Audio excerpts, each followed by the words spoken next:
YTN 라디오 남북이음 프로젝트 이거야 원.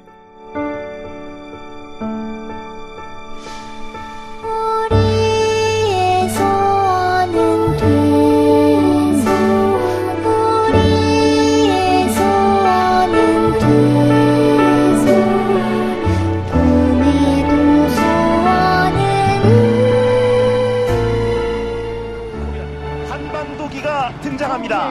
대한민국 두 명의 기수입니다. 네, 한국 봅슬레이의 원윤종 선수, 또 북한 여자 아이스하키 팀의 황춘금 선수가 공동 기수를 맡았습니다. 남남북녀입니다. 자, 음악이 정리되고 있습니다. 한민족이 공유하는 노래 아리랑으로 변합니다.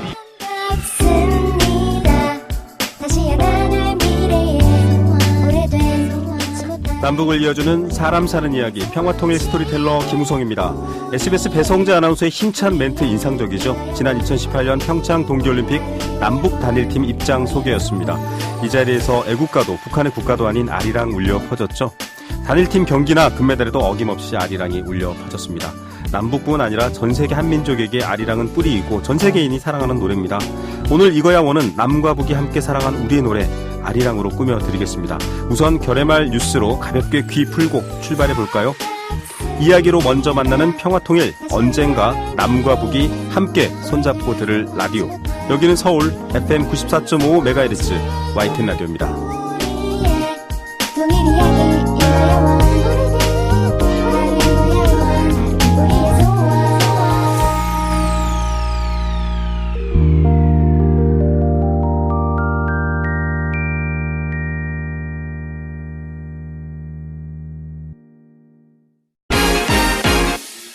남남북녀?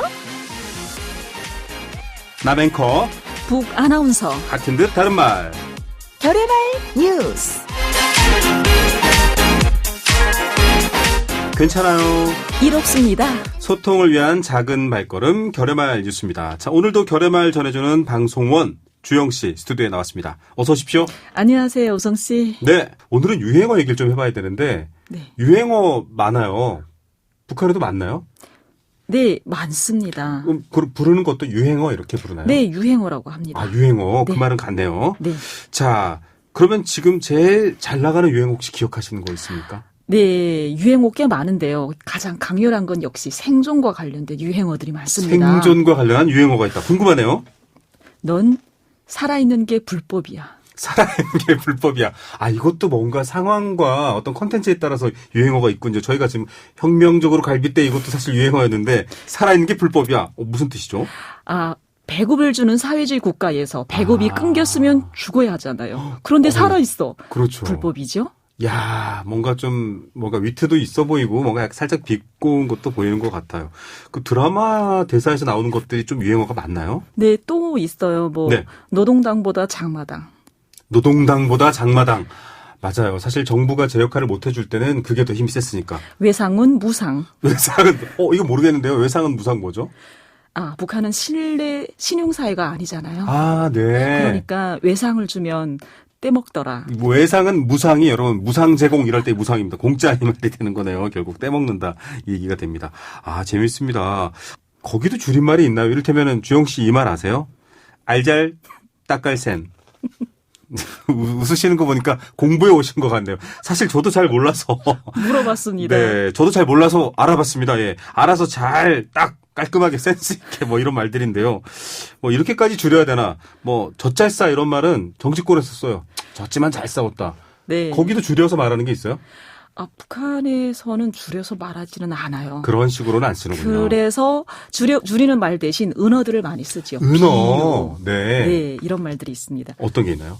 네, 북한 은어 한마디 배워드릴까요? 네. 은대쥐? 은대쥐. 어렵네요. 아, 곱다 은대쥐. 아, 곱다 몰라요. 이건 설명해 주셔야 돼요. 뭘까요? 정은이 되지. 그 정도도 알아채면은 이건 굉장히 그럼 북한 처벌받을 수 사람이죠? 있는데. 네. 못 알아들으시잖아요. 그러니까 네. 남한 사람인 거죠. 아, 그런데 사실은 체제를 비판하는 건 어느 사회든 물론 북한은 불가능합니다만 우리는 대통령 비판하고 하잖아요. 네. 그럴 때 이제 좀 표 안 나게. 근데 이제 대충 알아들을 것 같아요, 많은 분들이. 자, 이제는 알게 됐습니다. 오늘도 차이도 배워봤고요. 은어도 뭔가 다 알아들을 수 있는 은어와 또 그렇지 못한 은어까지 재미난 시간 가졌습니다. 오늘 여기까지 할게요. 고맙습니다, 조영 씨. 우성 씨 감사합니다.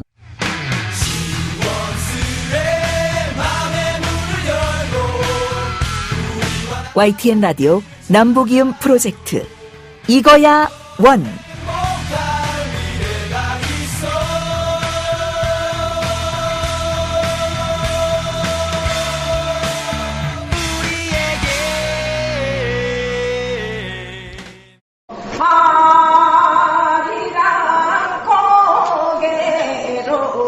아리랑이 인류의 무형유산으로 인정받았습니다. 종합대회 사상 처음으로 시상대 가장 위에 남북이 같이 선 순간 선수들은 금빛 메달을 목에 걸고 마침내 울려 퍼진 그 노래 아리랑을 함께 불렀습니다.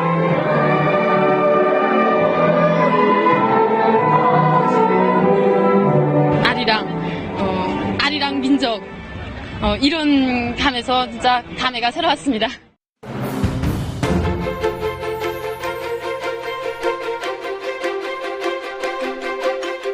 남과 북을 이어주는 열리지.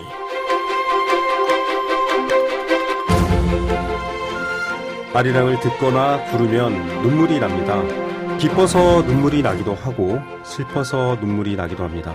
신기하게도 남과 북, 해외 동포와 외국인, 남녀노소 모두에게 그렇습니다. 그 힘이 뭘까요? 왜 남과 북이 손을 잡고 단일팀을 만들어 한반도기를 걸면 아리랑이 저절로 따라올까요? 우린 모두 아리랑 안에 있기 때문이겠죠. 이 아리랑의 비밀을 밝혀주실 분 오늘 저희가 스튜디오에 모셨습니다. 대한민국 최고의 아리랑 전문가이시죠. 정선 아리랑 연구소 진영선 소장 스튜디오에 모셨습니다. 소장님 어서 오십시오. 네, 안녕하세요. 네, 소장님 본격적으로 아리랑 얘기를 하겠습니다. 남과 북이 함께 사랑하고 있는 앞으로도 사랑할 음악 아리랑 얘기인데 너무 원초적인 질문이고 좀 큰 질문이기는 합니다만 선생님 이런 질문 많이 들어보셨을 것 같아요. 선생님 아리랑이 도대체 뭐예요? 아리랑에 대해서는 그 1920년대부터 많은 연구자들이 다양한 학설을 제시를 했죠. 네. 아리랑이 뭐다라고 얘기를 했는데 이 사실은 아리랑이 우리말의 세 글자인데 여기에 대해서 구구한 학설이 지금까지 나온 게 40가지가 넘어요. 아리랑 어원백설이라고 얘기를 합니다. 뚜렷하게 정의할 수 있는 것은 그렇게 많지 않다라고 하는 뜻이죠. 예. 뜻은 모르지만 남북한 해외 동포 모두가 지금 아리랑을 서로 사랑하고 부르고 앞으로도 그럴 것 같습니다. 자기네들이 담고 싶은 가사, 이야기를 거기에다 계속 시대별로 담았던 거죠. 그러니까 아리랑 가사는 구한말의 인력거 얘기도 나오지만은 네. 최근에는 코로나 얘기까지도 나오고 맞습니다. 그렇게 만들 수 있죠. 네. 거죠. 그러다 보니까 아리랑 가사가 쌓이는 거고 또 그 당시에 조선시대 구한말 당시에도 벌써 아리랑 가사가 782절이 된다라고 하는 것은 그때까지의 적층인 그만큼 됐다는 거죠. 네. 지금은 더 된 거죠. 맞습니다. 그래서 사실은 남과 북 사이의 아리랑을 저희가 많이 봐야 되는데요.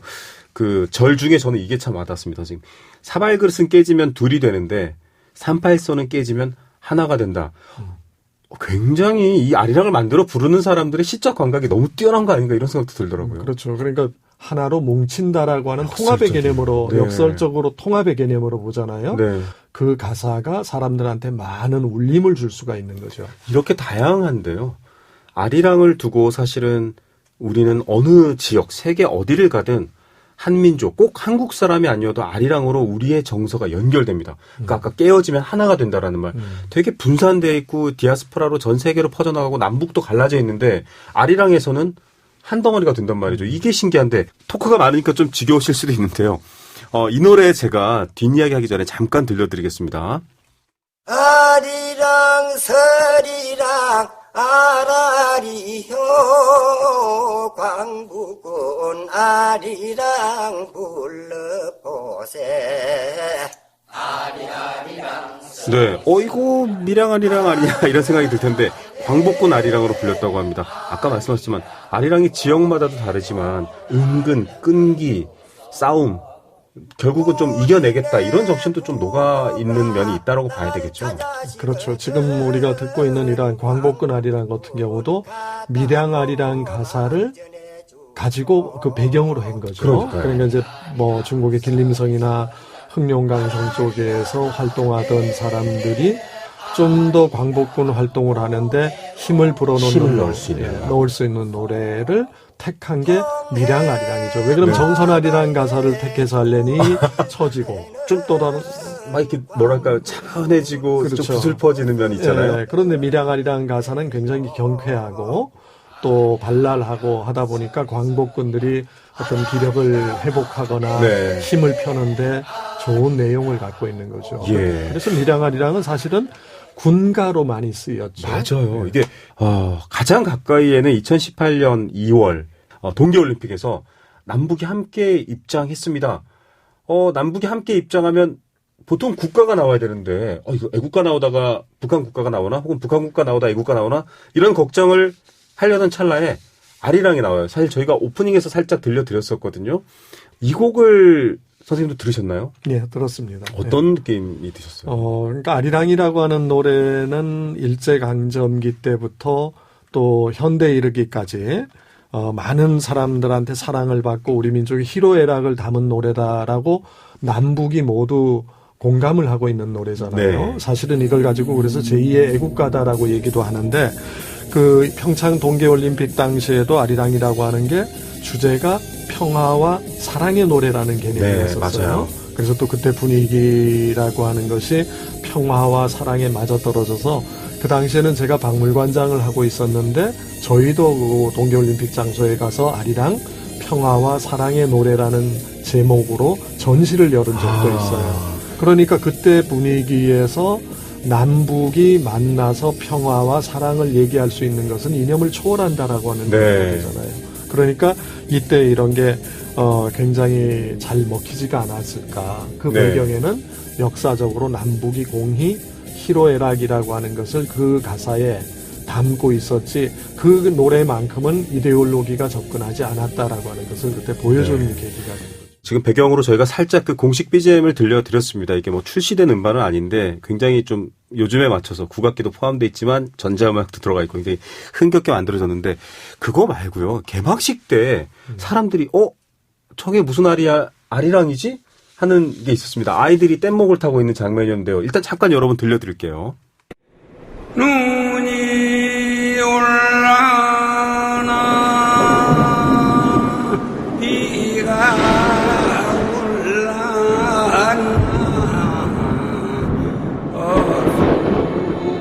장마 질라나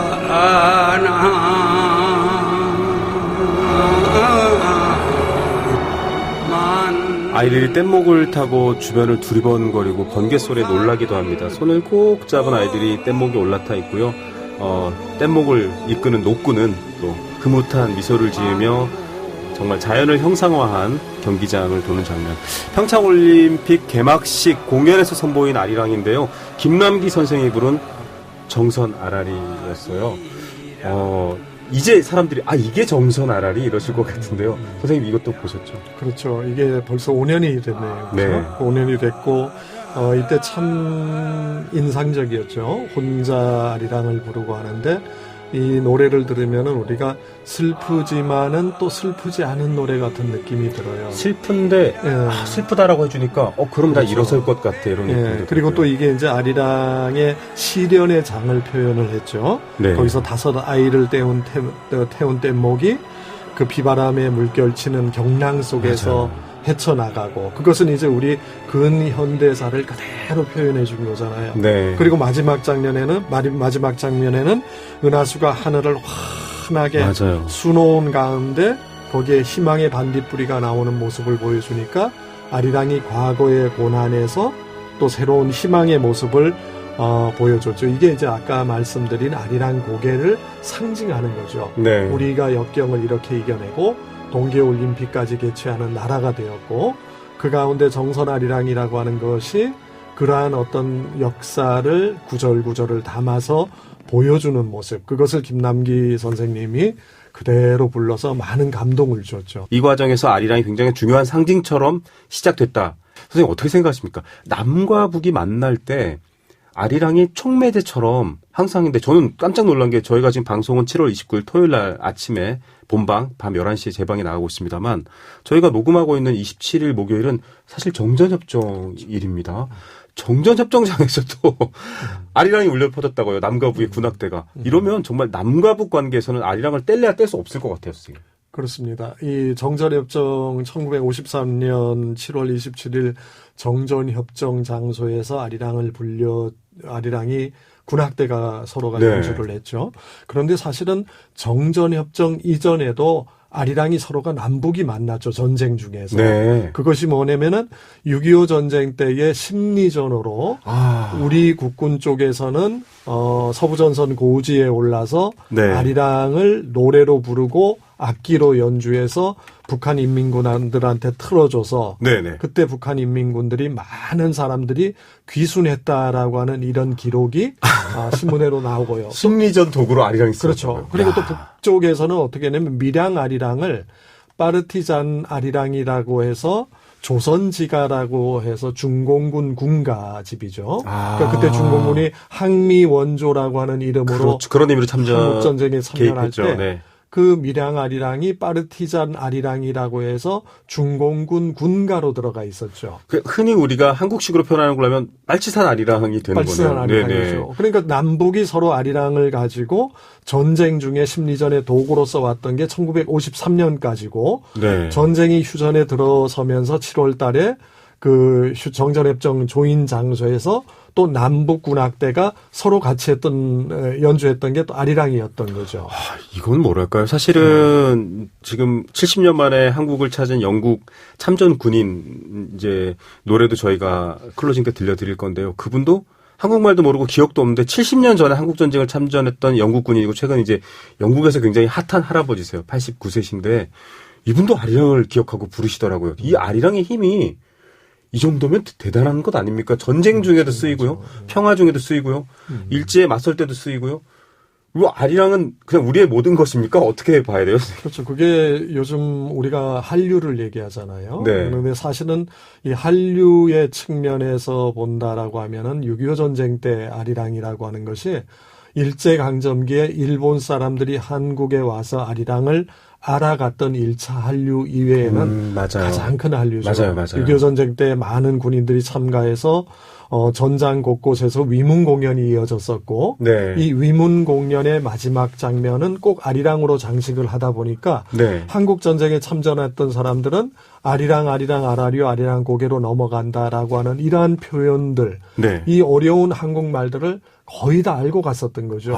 그리고 지금 이분들이 80세, 90세가 넘어가는 이 와중에도 한국말은 전혀 하지도 못해도 한국 전쟁을 얘기하면은 아리랑이라고 하는 노래를 입에서 저절로 나오는 거죠. 마치 우리 어린 아이들이 어렸을 때 엄마의 목소리를 듣고 이야기를 토해내듯이 그렇게 하는 거죠. 그러니까 이 아리랑이라고 하는 것은 사실은 우리 한국 문화의 공간 확산을 가져오는데 굉장히 크게 기여했다라고 하는 걸 증명할 수 있는 노래가 되죠. 이 아디동 블루스라는 곡 한번 살짝 들려드리고 선생님 이 곡 설명 좀 해주시면 아마 지금 말씀하신 의미가 될 것 같습니다. 여러분 잠시 들어보시죠. 오늘 귀한 음원 대방출이네요.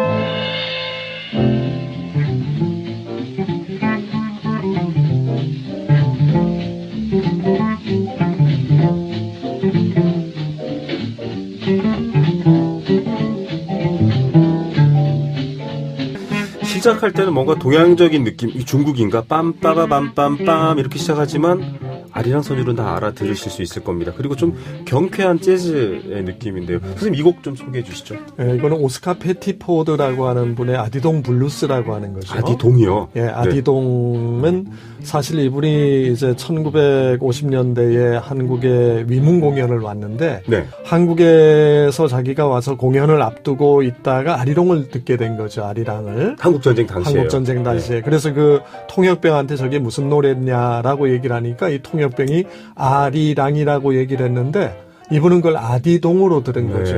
그리고 이제 미국에 가서 너무 멜로디가 좋으니까 자기가 한국전쟁에 많은 유엔군들이 있고 미군들이 있다 보니까 자기가 이것을 미국에 가서 편곡을 해서 로얄 루스트라고 하는 그 유명한 레코드가 있습니다.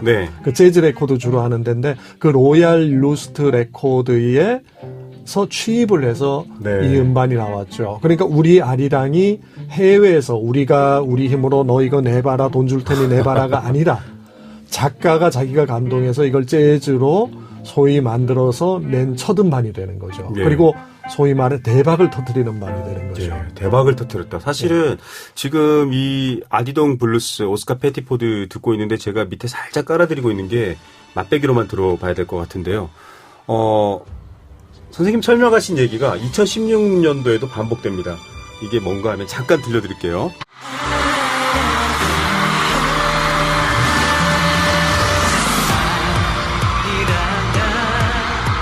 이게 흔히 우리가 아는 아리랑, 신아리랑 선들인데 노래 부른 친구들이 BTS입니다.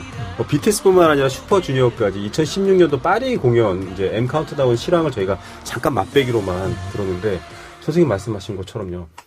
아니야 이 사람들아 50년대에 이미 열광했어. 재즈하는 사람들 우리 아리랑 가져가서 연주했는데 음반 냈는데 정말 말 그대로 대박 났어라고 했는데 2016년대도 똑같이 확인돼요. 그렇죠. 아, 이 음악이 가진 잠재력이 어떻게 보면은 50년대 전쟁 당시나 지금 케이팝이 전 세계를 이제 사랑받고 있는 상황이나 다르지 않다라는 생각도 들어요. 그렇죠. 지금 BTS가 부른 아리랑은 사실은 아리랑 속에 4가지 아리랑이 들어있는 거죠. 네, 아리랑, 그다음에 진도 아리랑, 밀양 아리랑, 강원도 아리랑 네. 이렇게 들어 있습니다. 그 전 세계에서 많은 사람들이 파리에 몰려들었을 때 그분들이 아리랑이라고 하는 노랫말 뜻은 몰라도 이 멜로디에 열광을 했듯이 네. 오스카 패티포드가 아디동 블루스를 로얄 루스트 음반에서 냈을 때에 그 음반이 미국에만 머무른 것이 아니라 전 세계에 퍼졌거든요. 네. 특히 오스카 패티포드는 일본 사람들이 엄청 좋아하는 사람이고 네. 또 쿠바에서도 유명한 사람이고 중남미에서도 유명한 사람이다 보니까 이 아리랑이 그때 전 세계로 확산이 됐죠. 네. 그러니까 오스카 패티포드가 부른 아리랑이 저 노래가 뭐냐 도대체. 야. 그래서 그때의 그 블루스 곡을 가지고 많은 외국의 가수들이 나도 그 노래를 불러보겠다 해서 엘리 윌리엄즈라든지 또 벨기에의 라 에스테렐라라든지 우리가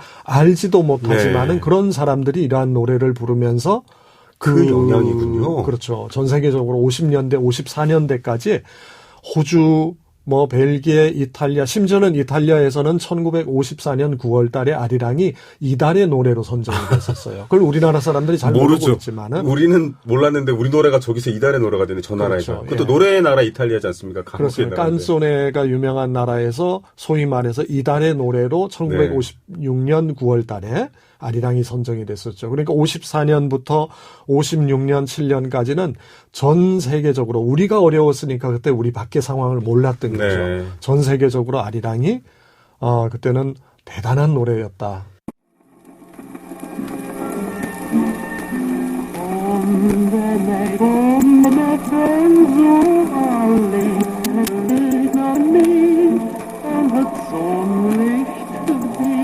사실 아주 예전 자료입니다. 50년대라고 말씀하셨는데요. 음질이 조금 안 좋기 때문에 저희가 이렇게 들려드리면서 얘기를 해볼게요. 이 노래는 어떤 노래인가요, 선생님? 이게 이제 아리랑이 꼼베이 메이라고 해서 네. 벨기에가 네덜란드어도 쓰잖아요. 네네. 그러니까 꼼베이 메이라고 하는 네덜란드어로 아리랑을 편곡을 한 겁니다. 네. 그런데 이 라 에스테렐라는 벨기에의 국민 가수입니다. 벨기에에서 이분이 돌아가셨을 때에 국민장으로 치를 정도로 유명한 가수인데 이분이 이 노래를 부르게 된 계기는 사실은 아까 그 오스카 패티포드의 아디동 블루스가 전 세계로 유행하다 보니까 이 노래를 듣고 멜로디가 너무 좋아서 엘리 윌리엄즈라고 하는 네. 호주 출신의 미국 가수가 아디동이라고 하는 노래로 불렀어요. 당시 핫한 가수들이 얘기한 거네요. 야, 되게 핫한 노래가 하나 있는데 한번 들어봐봐. 일단 괜찮은데 이렇게 된 거잖아요. 그렇죠. 그래서 이 노래를 불렀는데 이 가사가 너무 아름답게 했고 그 밑에다가 코리안 러브송이라고 해가지고 코리안 러브송. 사랑 노래로 딱 규정을 해버린 거예요. 네. 그래서 이게 그 당시에 빌보드 차트에도 올랐고 또 빌보드 차트에 올랐습니까? 예, 빌보드. 그리고 또 그 빌보드 책에도 보면은 이 엘리 윌리엄즈의 아리랑이라고 하는 노래가 한국의 2천만 한국 사람들이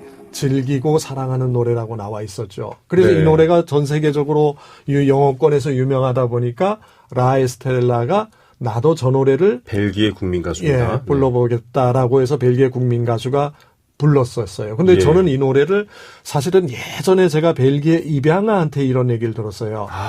자기 할아버지가 한국전쟁에 참전했던 할아버지가 이 노래를 네덜란드어로 부르고 그 음반을 들었다라고 하는 기억이 있다라고 하는 걸 저한테 얘기를 해줘서 제가 아무리 네덜란드에서 아리랑을 뒤지니 있나요? 네. 그런데 이 아리랑이라고 하는 게 라에스테렐라라 오기 전에 네. 엘리 윌리엄즈에 거쳐서 아디동이 됐다가 여기서는 일로 오면서 그 가사 속에 이리 와라 사랑 노래니까 나에게 오라라고 하는 얘기를 꼼베이메이 come to me라고 하는 영어를 이제 네덜란드어로 바꿔버리죠. 그리고 불렀으니까 제가 못 찾았던 거죠. 야, 아니 선생님 정말 마치 막 비밀의 단서를 찾아나가는 추리 소설 같아요. 한국 전쟁이 팡 터졌습니다. 비극이고 그것 때문에 이제 남북이 갈라져 있는데 여기서 터져나간 아리랑은 정말 이름도 바꿔가면서 여기저기 가서 사랑받고 빌보드 차트에 최초로 올라간 우리 노래는 아리랑입니다. 네.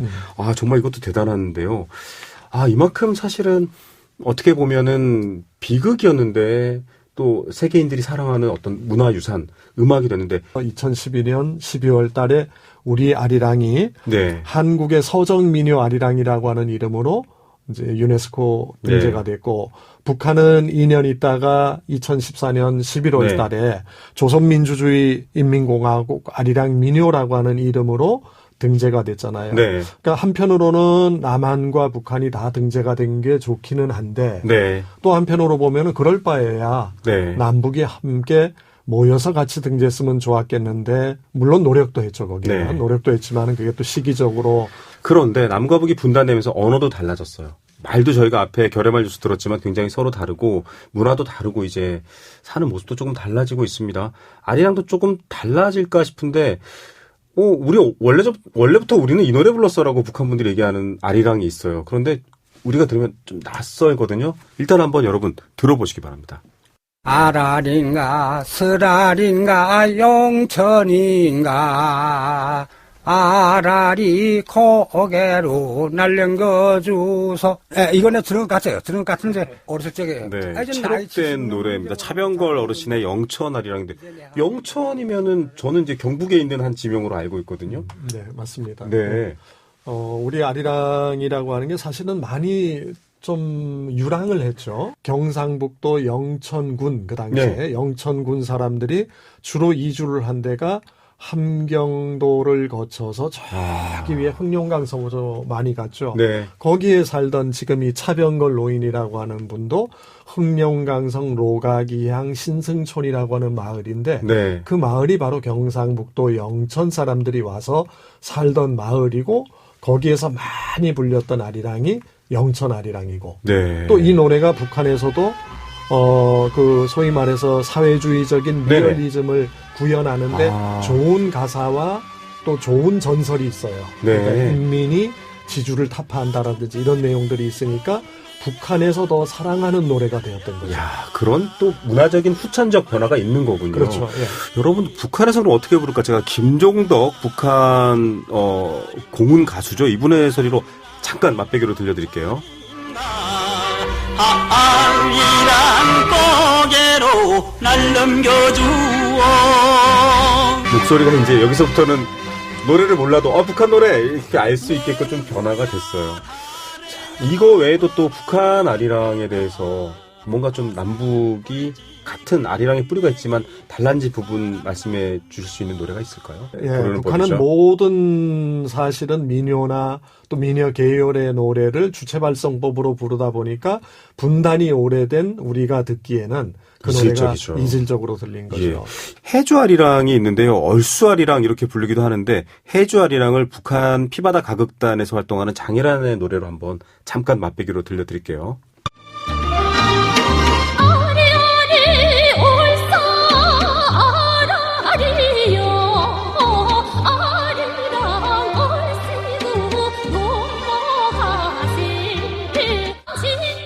제 주변에 만두나 뭐 이렇게 황해도에서 오신 분들 계시는데 그분들은 약간 기분 좋을 때 살짝 이런 황해도 쪽에 아리랑을 흐정을 하는데 지금 이 노래를 아시는 분도 있고 모르시는 분도 있어요. 이게 노래가 좀 색다르죠. 완전 북한 지역의 아리랑으로 봐야 될까요? 그렇죠. 이거는 해주아리랑은 사실 중국에서도 많이 부르잖아요. 네. 중국에서는 이렇게까지 명랑하고 또 활발하게 부르진 않죠. 네. 거기에서는 아리랑 얼쑤 또는 뭐 해주아리랑이라고 해서 아까 노래한 차병걸 노인도 네. 부르고 하는데 이거랑 분위기는 좀 다르죠. 그러니까 북한만이 가진 창법이라고 하는 것이 점점 더 뚜렷하게 나타나는 게 이 아리랑 얼쑤, 소위 말해서 해주 아리랑과 또 우리가 조금 전에 들었던 그런 북한 아리랑, 영천 아리랑 같은 데서도 느낄 수가 있죠. 그러니까 예. 이건 창법의 문제죠, 사실은. 네. 북한의 아리랑도 보면은 북한은 그 아리랑이라고 하는 것을 두 가지로 딱 구분을 네. 하죠. 북한 문헌에도 보면 여러 지역과 지방에서 불려온 아리랑. 네. 또 하나는 우리 시대에 맞게 새롭게 창작한 아리랑. 네. 이건 제 표현이 아니라 북한의 음악학자가 표현한 거예요. 아, 그렇군요. 예, 그러니까 지금 들은 우리가 해주 아리랑이라든지 또 북한의 영천 아리랑 같은 경우는 우리 시대에 맞게 새롭게 편곡을 한 게 되는 거죠. 예. 아니 2002년 한일 월드컵 때 전 국민이 불렀던 윤도현의 아리랑도 사실은 우리 시대에 맞게 그렇죠. 바뀐 예. 아리랑입니다. 네, 네. 남과 북이 같으면서도 비슷하면서도 굉장히 다르게 뻗어나가는 모습도 재미있고 또 그러면서 좀 마음 한켠이 언제 우리가 함께 또 아리랑을 불러야 되지 않을까. 사실 남과 북이 체육회담을 하면 단일팀은 다 결렬됩니다. 성사가 안 되는데 단일팀 등장할 때 노래는 이러면 둘 다 이구동성으로 뭐 아리랑 합시다. 이게 다 합의됐다고 해요. 이것도 참 재밌는데 남과 북이 함께 사랑한 아리랑을 얘기하고 있습니다. 좀 한국 전쟁 그 분단부터 넘어서야 아리랑을 들을 수 있을 것 같은데요. 저는 이런 진지한 음악을 듣고 좀 깜짝 놀랐거든요. 이분 이름을 피트 시거라고 읽어야 될까요? 이분은 아리란으로 끝났는데 일단 한번 여러분 잠깐 들려드리겠습니다. About 400 years ago, there was a very despotic emperor in Korea. He was hanging people right and left who opposed him. And the legend is that 10,000 people were hung by him. 지금 이제 영어를 계속 듣고 계신데 이분이 이 노래에 대해서 설명을 하고 있는 부분이죠. 그렇죠. 예, 이분은 아리랑을 제대로 보신 분이죠.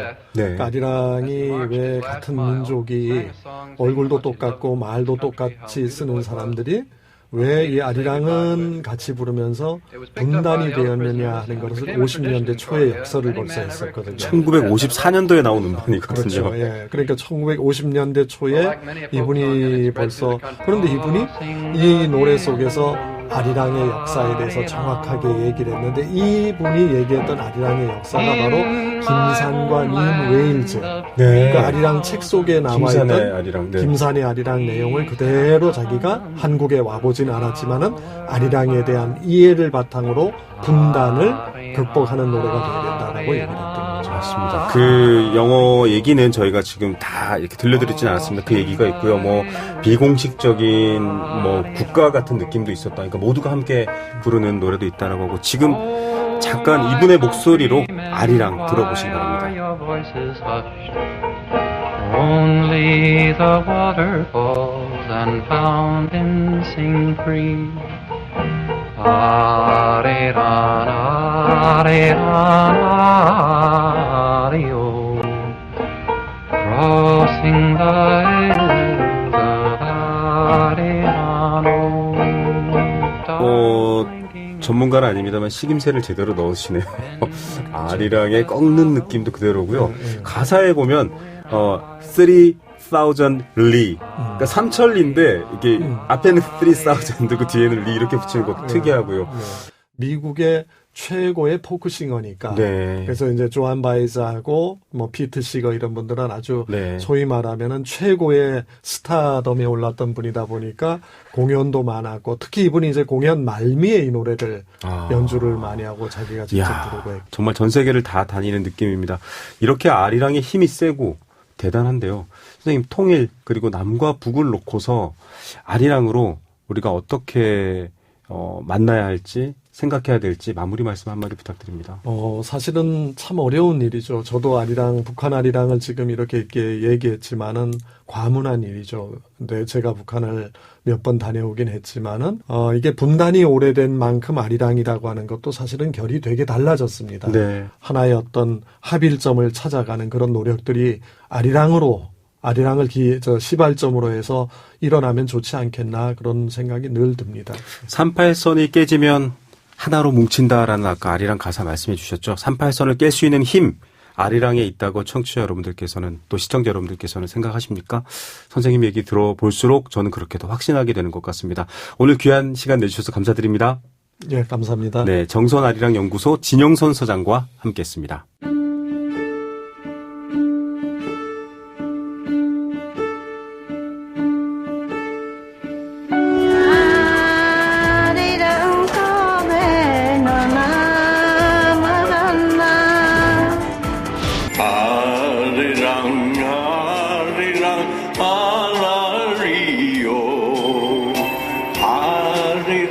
고개로 넘어간다.